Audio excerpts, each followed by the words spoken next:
Okay, so let me just check whether you've gone live or not. Give me a minute. Yes.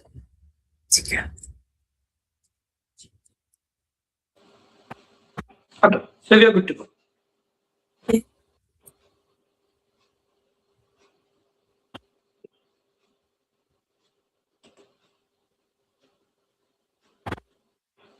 We can start.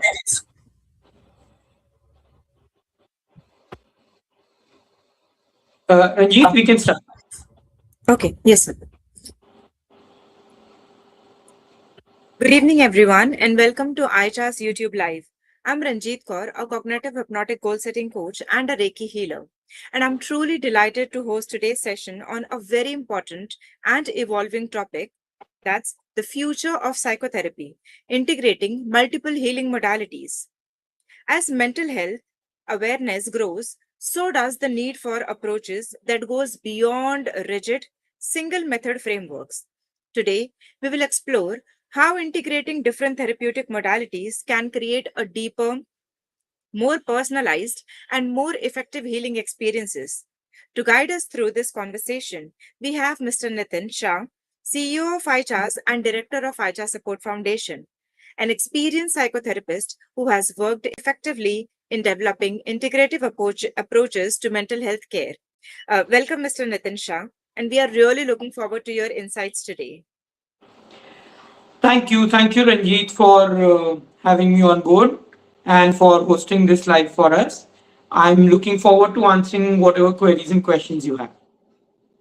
Thank you, sir. So, to begin with, sir, to someone who is completely new to psychotherapy, how would you like to explain first what are the different healing modalities and how integrating multiple healing modalities together when it comes to psychotherapy? See, what are the different healing modalities? There are quite a few of them. So, if I were to name all of them, probably just naming would require us a couple of hours. But broadly, there are different kinds of healing and therapeutic modalities available, right?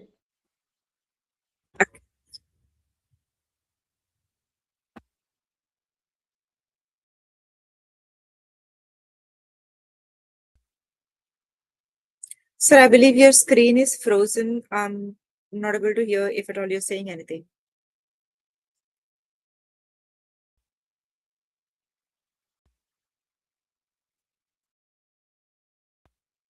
Yes, now I can hear you. Oh, you're gone. Okay.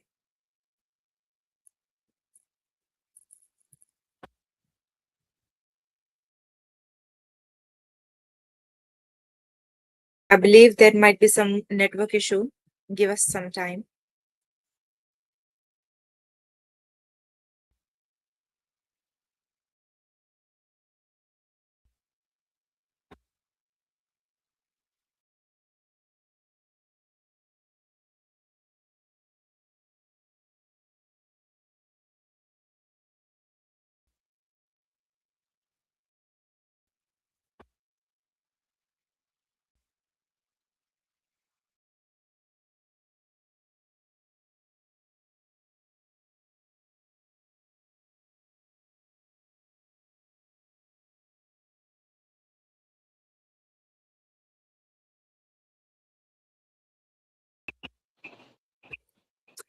Yes.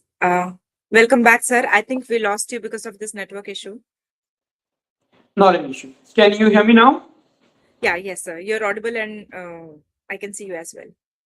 Okay, perfect. So we can get started once again. So you asked me about what are the different healing modalities. So Yes. like I mentioned, there are different kinds of healing modalities. If we were to name all of them, we'll probably be here till the end of the day today.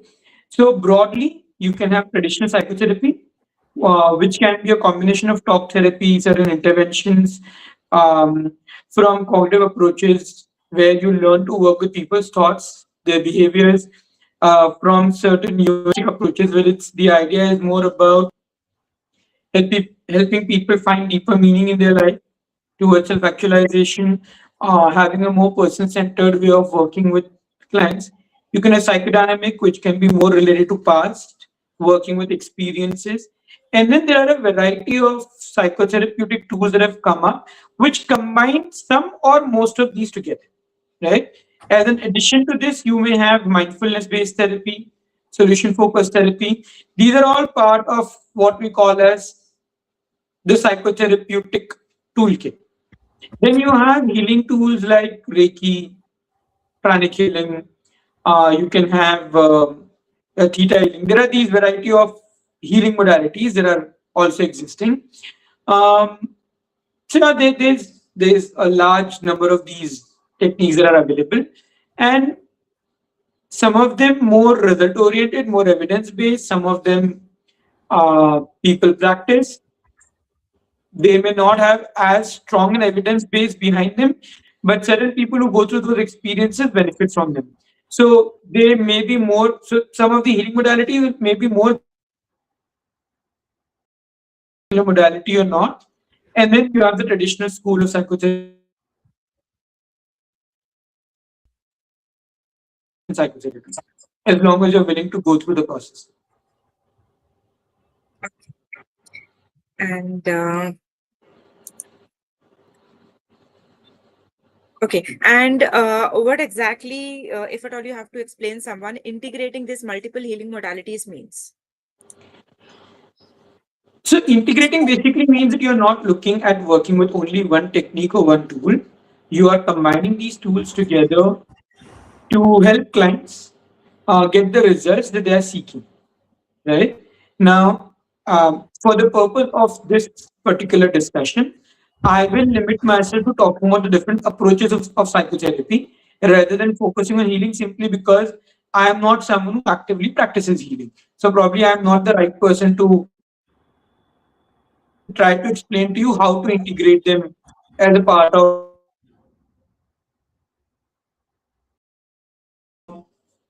But from the point of view of psychotherapy, like I mentioned, there's cognitive therapy, there's behavior therapy, there's solution focused breach therapy, there's mindfulness based therapy, then you have hypnotherapy, combination of hypnosis, the different forms of therapy. So all of these can actually be used together if you know how to use them together. For example, cognitive therapy would work on the thoughts that we have, some that we are aware of, some that we are not aware of.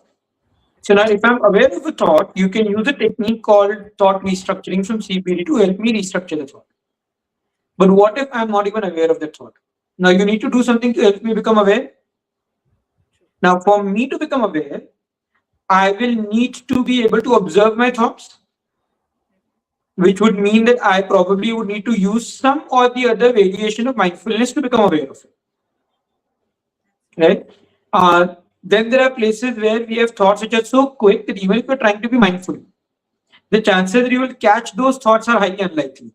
So you need something else to be able to create a pause between the trigger and the thought.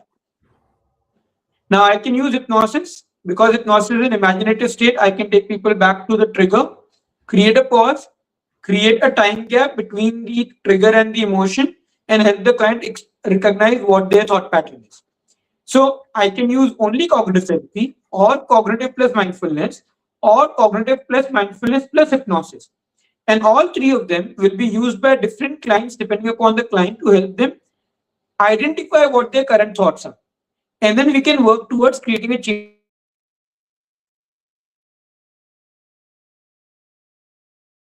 Or I can use combination of because I also spoke about psychodynamics, for example.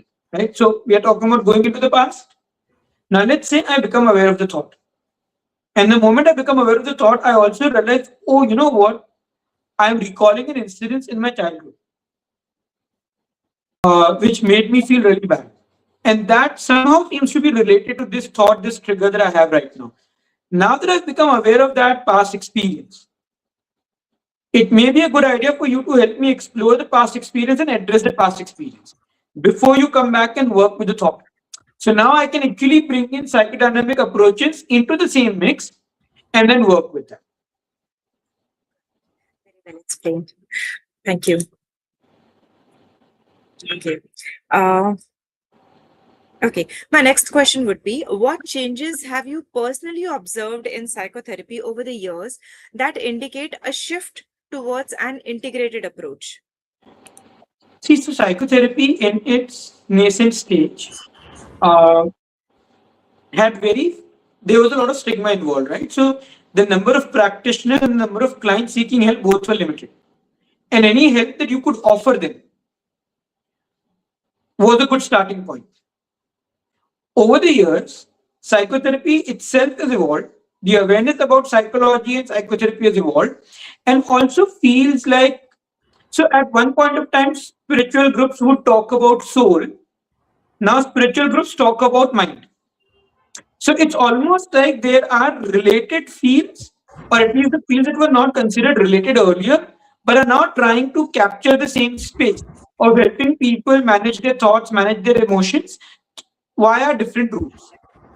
So, given that there is this variety of tools available now, one, psychologists themselves have started exploring additional tools.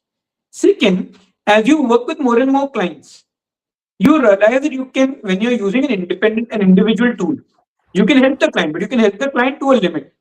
There are places where you realize that there are limitations of your current toolkit.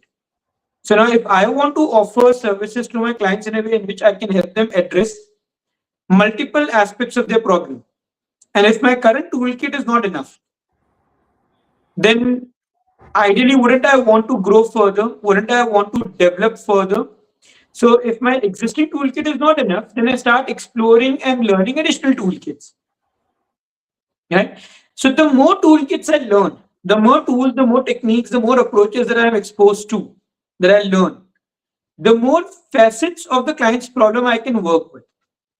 Now, for a long time, because we're talking about evolution, what also happened was people were learning these tools independently.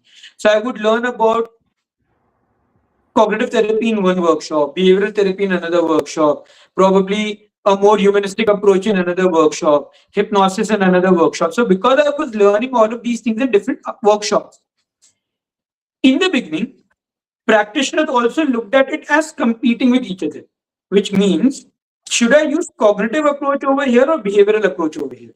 Can I use behavioral approach over here or can I use hypnosis over here?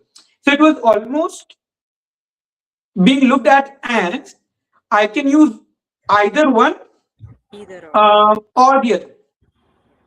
With time, as people have started learning more and more such techniques, with clients, they start integrating these techniques because you realize that even with the same client, there could be different problems. Each problem requires working with a different facet of the problem that the client is working with. And for those facets, you need different techniques. So we began as one technique, then people learned multiple techniques, but still thought of it as competing with each other. Then people try to combine these techniques with the same client, but still thinking, oh, in one session I can use cognitive therapy, in another session I can use hypnosis. And now we're reaching a place where people have started realizing that, with the same client, you can actually combine these techniques and not just with the same client for the same specific issue. You can begin with one technique, transition to another technique, and come back to the first technique if required. This is what integration looks like. What has made it even better is the fact that now you have courses like CHP which teach all of this to you in an integrated manner. So when you are learning, even at the time of learning, there is no confusion because your learning incorporates the concept of integrating techniques together. That's how I see the evolution of the field of psychotherapy. And in the coming days, months, years, the more integrative. There are more and more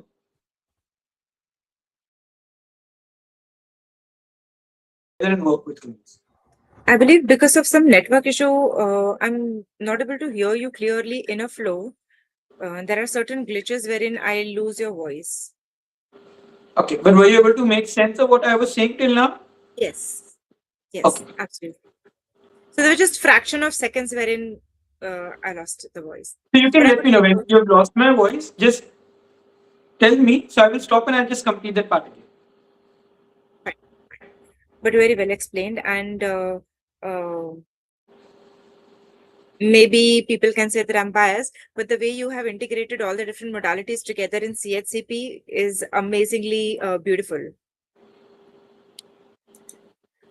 So That brings me to the next question. Why do you feel a single therapeutic approach is often not enough to address complex mental health issues today? Maybe a part of it is already answered. See, so I wouldn't say single approach is not enough. It depends from clients to clients, right? Certain clients, like I mentioned, if I'm working with a client who's feeling, let's say, anxious, and so they feel anxious when they have to go on stage. I check with them, all right, so just before you go to the stage, just before you become anxious, what is your thought? If they're able to tell me the thought, I can do thought restructuring immediately. Absolutely. Or at least I can help the client move to the next step of thought restructuring. But if the client is not able to tell me the thought, now what options do I have? Either I ask the client to go back home for a week, maintain a journal, try going to the stage, and every time they look at the stage just before they get anxious, see if they can note down what their thoughts are. This is too much of an effort. Lengthy and tedious process, yes. Which is one. And second, many times when people look at the stage, before they look at the stage, they are not feeling anxious. The moment they look at the stage, they are feeling anxious. So now it's not that the anxiety is coming up slowly. At times, it's almost like trigger and response. So in between, the thought is difficult for people to catch. Now, if they're not able to catch the thought, then what do I do as far as thought restructuring is concerned? I can't. So now what do I need? I need a tool to be able to help the client identify what the thought is, and then other tools come in. And these issues crop up at multiple places. So I wouldn't say that a single modality is not enough with any client. With some clients, single modalities will work.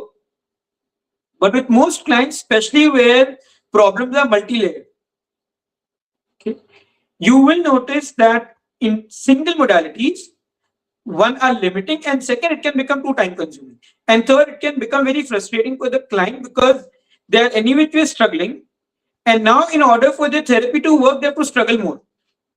Absolutely. To make a note, to observe, to go through that. Yeah, that's a lot of efforts. And how does an eclectic or integrative approach enhances treatment outcome?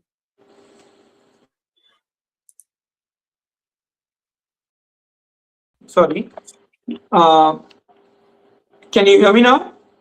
Yes, now I can. Okay, so can you just repeat the question again for me, please? Yes. How does an eclectic or integrative approach enhances treatment outcome? How does a integrative approach enhances treatment outcome, right? Yeah, See, so eclectic or integrated?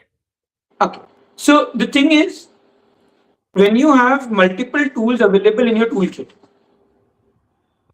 you will be able to work with more layers of the problem. So let's go back to the example that I gave earlier. When we are talking about cognitive therapy, it's focusing more on working with ongoing thoughts that we have. Behavioral therapy focuses more on working with your behaviors. You integrate the two together and you are able to work with people's thoughts and behaviors both. Right? Now, processes like anchoring or certain techniques in hypnosis will directly work with the emotional association. And you're trying to change the emotional association. So now you bring those techniques in. You can work with the thoughts, behaviors, and emotions, all of them. Together. Right? Otherwise, with cognitive therapy, the way to work with behavior and emotion will be change the thought, and hopefully, with that change in thought, you will change the emotion and behavior. Now, here we can target each of them separately. You bring in psychoanalysis, psychodynamics, where the focus is on working with past experiences. So now I can not just work with clients who have an ongoing thought and emotional challenge, but even clients who have experienced certain deep rooted trauma which is coming from their past, which needs to be explored and addressed with a particular degree of finesse. So the more tools you have in your toolkit, as long as you've been trained effectively to work with them, the more comprehensive would your ability to help the clients address their challenges be. Which also means that your therapeutic outcomes become more easily attainable and more sustainable once the outcomes are achieved.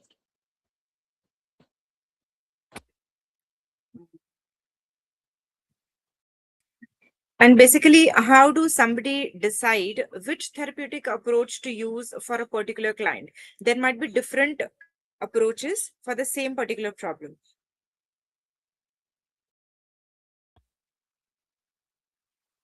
Your screen is frozen, sir. Ranjit, can you hear me now? Yeah, now I can hear you. Lost your voice. Am I audible now? Now you're audible. Yes. Now I can see as well. So I was saying, yeah. So this question that you asked me right now about which approach or which technique to use where actually comes from the problem that I was stating earlier, that we used to look at these techniques as contradictory. That if I use one technique, I can't use another technique. And therefore the question, where do I use which technique? Generally now these techniques are used in a more integrated manner. Having said that, you still need a starting point. That which technique will I start from? Right? So now which technique will I start from depends upon the client's problems. So if the client is sitting in front of me and feels very disappointed and lacks motivation to even achieve an outcome, or they feel ki, what was the point of achieving this outcome? Then I will begin with an SFBT approach to ensure that the client can describe the future benefits of achieving this outcome so that we can bring in motivation. Right? If the client is able to tell me the triggers, then we can go ahead. But if the client is not able to tell me the triggers, then I'll probably use a metaphorical process to help the client explore the triggers and then describe those triggers to me. If we are at a place where the client has identified the triggers, but they are not able to verbalize the thought as to what is the thought that they experience with that trigger, then like I mentioned earlier, I will use probably a combination of hypnosis and mindfulness. If the client is aware of the thoughts, then I can go to thought restructuring. So basically the point is that depending upon where the client gets stuck, especially in the model that we follow, there's a very clearly defined approach, structure, that at this stage, these are the possible challenges the clients can have. For each challenge, there are a set of techniques that are recommended. This will be the starting point, right? You start from there. Now, if the client is able to continue working with you to achieve the objective of that stage, then whatever technique you began with, you continue with that. At any place where a client struggles again, you go back to your flowchart, you check, all right, for this struggle, what process to move to? And that's how the therapist can actually identify which process to use where.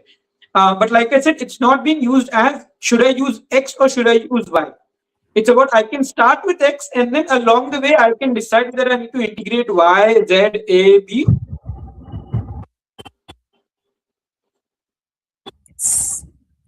So that's the beauty of a structure of learning. When we learn in a structured manner, then we can understand in a very, we can use all these techniques in a flow rather than being stuck at somewhere. That's correct. That's actually one of the biggest challenges that we have tried addressing for therapists, because many of the therapists that we worked with earlier kept struggling with the idea of my existing toolkit is not enough and I don't know what to do. And even if I learn more, my hope when I attend new courses is that it will give me clarity, it will reduce discomfort.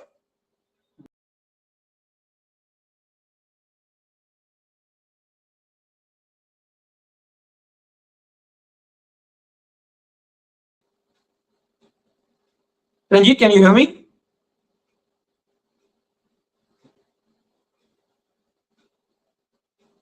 Okay, we seem to have just lost Ranjit right now. I'll just wait for a moment to see if she can join us.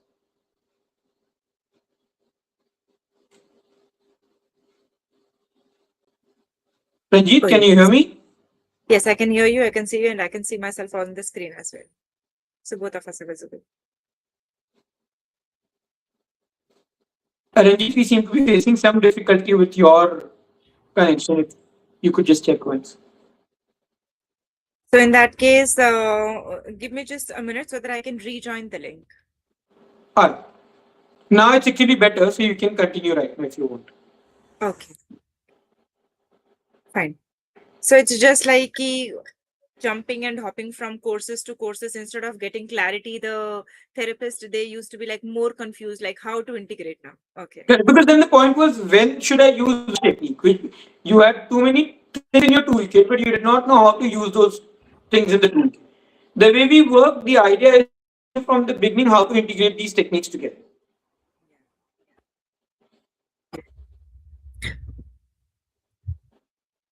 Okay, my next question would be, what skills should psychology students start developing if they want to work with an integrative approach? See, the skills are the same, right? You need to have listening skills, you need to have questioning skills. But the point with integration is not just those basic skills. Those basic skills are the prerequisite before you can do anything else. But beyond that, you need to really understand not techniques, but how techniques work, why those techniques were created, the underlying philosophy behind what therapy is. Because once you start understanding this, you start realizing that all approaches to therapy are trying to resolve the same issue but through different angles. So, the way I see it, think of the client's problem as an elephant. Every approach, every approach is like a blind man trying to define what the elephant looks like. Each approach is correct because they are defining a part of the elephant, of the problem. But if you really want to understand what the problem is and work with all aspects of it, then you need to be able to understand what elephant is. Right? What is the elephant made up of? And then how all of these different angles through which you are looking at the elephant, you can describe the elephant more holistically, and then whatever work you need to do with it, you can do with that using an integrated approach. That's the beauty. You have used the metaphor of elephant so beautifully that now even people will be able to understand how this integration can be done easily and effectively. Okay. According to you, what challenges does therapist face while learning or applying an eclectic approach, and how can they overcome them? So the primary challenges are more based on training. That if you have been trained well and if you have a mentor, a guide who you can go back to and ask your questions when you're working with clients, then really eclectic approach is one of the more easier things to follow with clients.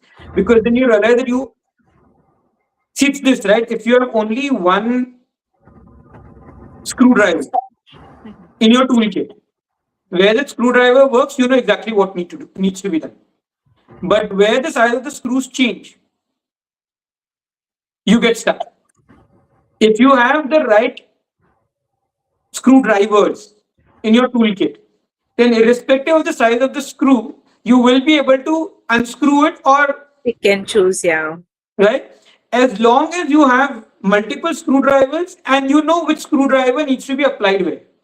And if you're not sure, if you can go back and check with someone, all right, which screwdriver works over at what place. So the whole idea is that as a psychology student, when you are learning these toolkits, one modality may it's not actually in the long run because the client's problems are more complicated than that. If you have a good training institute, a good mentor, a good support system around you, then that would take care of whatever other challenges you're facing. Absolutely.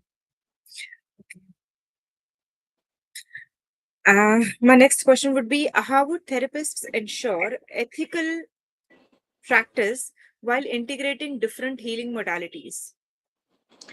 So I'm again not talking about healing modalities per se. I'm right now sticking to that's not to say that healing modalities cannot be integrated with what we do. We know of multiple practitioners who are healers who integrate those techniques into what we are doing right now.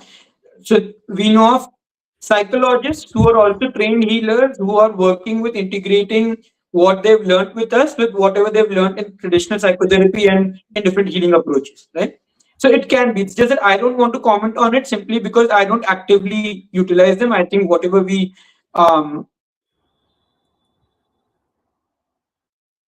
enough doesn't change depending upon whether you use a single approach or multiple approaches. Ethics with clients is ethics with clients. Now, it doesn't matter whether I'm using cognitive therapy or cognitive behavioral therapy or a combination of cognitive behavioral therapy and hypnosis. Ethics will remain the same. Safeguards will remain the same. It's true that with more techniques, because every technique may have its own indication, counter-indication. You may need to be more mindful of which technique you're applying where.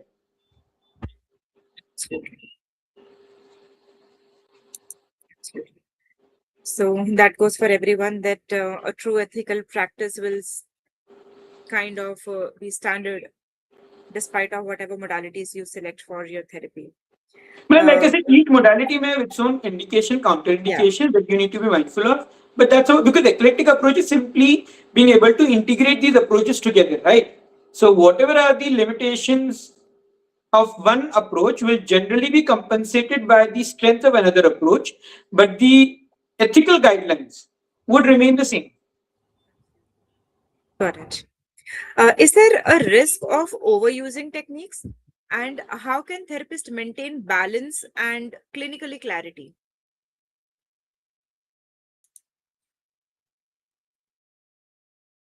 Down into different plan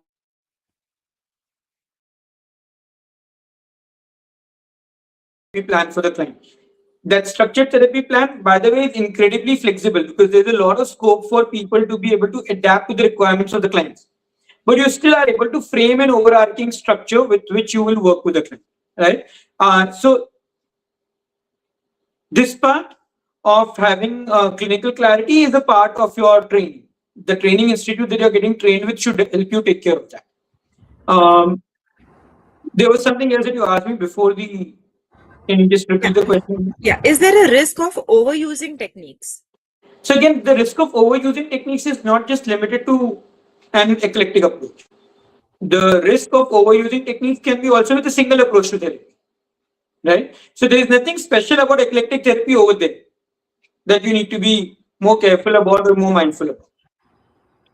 Is there something that the therapist can make use to balance or to maintain all these things? To overuse, maybe in single approach, maybe in eclectic approach? Proper training and supervision and guidance. Okay. And how do you see the future of psychotherapy evolving in the next 5 to 10 years? Two things. One, I see more and more eclectic, more and more integrative therapies becoming available. I also see people integrating more and more tools and techniques in the same approach. So that's where we see CHP going. Even at this point, probably CHP incorporates approaches, concepts, techniques from almost every possible therapeutic approach that will exist. And if we are not covering that, in the concept that you are learning, you will learn to create your own techniques, which means eventually you already understand most of those other approaches that exist in the market. What will happen is you will learn CHP, and then eventually when you attend other courses or other programs or you speak to other people, you'll realize, oh, they are telling about something that they think is new, but you've already done. Maybe in a different package, in using a different terminology, but really the work that you're doing underneath is something that you've already covered with CHP. So, but I do see in general, if I keep CHP out of it, that more and more therapists will become interested in an eclectic and a more integrative approach to therapy. Second future part of future would be about AI. AI would start getting incorporated in the field of therapy more and more. There will be two levels. One at the level of practitioners, where how can practitioners develop advanced skills, probably practice with AI tools to be able to fine tune their skills, get more real time feedback from the AI tool to understand what they can do differently when they are working with clients. Right? Second, again, from the point of view of practitioners, documentation would become a lot more easier, a lot more systematic with the help of AI tools. AI tools may also be able to at times prompt you with what technique to use where. Though I wouldn't depend that too much on that, but still there would be a possibility where AI tools will be able to give you at least that prompt when you are stuck, when you're confused. You shouldn't be if you've gone through a good training program, by the way. But not everyone is trained in CHP. So then is the client part of it. There is one, some of the work the therapists do may get replaced by AI, right? Some of the works that therapists do will not get replaced by AI, which basically means therapists have to focus on upskilling themselves. If you're a traditional talk therapist who thinks that I'm just going to have a conversation with the client, while having a conversation with me, the client will be able to bounce off ideas, bounce off their emotions, and then probably they will get some clarity. Okay. Maybe that Utna, can be replaced. AI can Utna replace. AI will do on its own. To be fair, a lot of people have already started using something as simple as Chat GPT as a way to just seek clarity uh, about what's happening in their head. Right. So if you are basically a practitioner who thinks his primary job is to create a space where clients can talk, okay, then you are in for a surprise in the coming days. Actually, not a surprise. You need to start getting prepared for it from now on. But there are other things. For example, when we talk about an integrated approach, when we talk about working with people's traumas, there are specific tools, techniques that AI would still not be able to use as effectively, or at least shouldn't be getting involved with, at least not at this point of time. But where AI would or tech will become very important is in the supporting role. Client comes to me today for one session. Their next session will be next week. So between The those client two right sessions. now. So I've done a process with the client right now, which I want the client to stay with for a week so that they can see what difference is coming up. And then the next week, based on the response, the result that they're getting, we can decide what to do next. Right? But during this week, if the client can have a tool that they can use to reinforce what has been done with them during the process, that can come very handy. Also, at times you may not, so there may be certain day-to-day challenges that you may actually be able to seek help from many of these apps and AI tools, provided they've been designed and created Absolutely. effectively, right? So there would be a place where some of the more maintenance work that therapists are doing will get done by the apps, right? So apps would be able to complement therapists effectively. And so again, I don't see them as a replacement to therapists, but I see them as tools, tech that can really complement therapists to ensure that the client gets the best results they can. And do you think integrative psychotherapy will become norm rather than the exception? It is already a norm actually, it's just that people don't realize it. For example, CBT today is the most popular approach to therapy Yeah. worldwide. People think CBT is a single tool. It's not. It by definition is cognitive behavioral therapy. They are already combining two approaches together. So if people decided to combine these two approaches together, that means they realize the limitations of each of these approaches. True. Similarly, there's a limitation to combining cognitive and behavioral therapy. And people are therefore exploring more approaches. Today, there's DBT, there's ACT, there's CHP. All of these are tools which integrate additional tools over and above what CBT does. So it's to say that it's not a norm. It's just that people don't realize it, and It's most just lack practitioners, of awareness. correct. And most practitioners, when they work with clients, are already integrating approaches and techniques together. It's just that sometimes they're doing it unknowingly, and sometimes they've been trained effectively in those tools, so they are able to do it more mindfully.